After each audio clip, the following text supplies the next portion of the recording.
अरे मास्टर साहब, ये रही आपकी नई दुकान। हैं? मेरी दुकान? आप सब भी आ जाओ।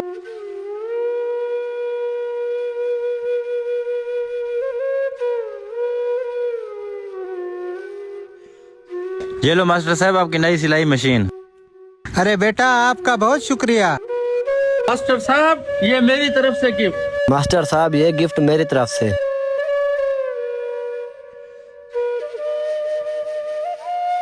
ये लो मास्टर। मास्टर साहब, मुझे भी इजाजत दें। और आपने 2025 के आगाज के साथ अपनी इस नई दुकान का आगाज करना है। मैंने तो सोचा था 2024 के साथ ही मेरा वक्त खत्म हो गया, लेकिन इन लोगों ने ये सब करके साबित कर दिया कि अभी मेरा वक्त बाकी है। 2024 के इख्तिताम के साथ आपकी उम्मीदें खत्म नहीं होनी चाहिए, बल्कि आप एक नए वल्वले और जोश के साथ 2025 को स्टार्ट करें।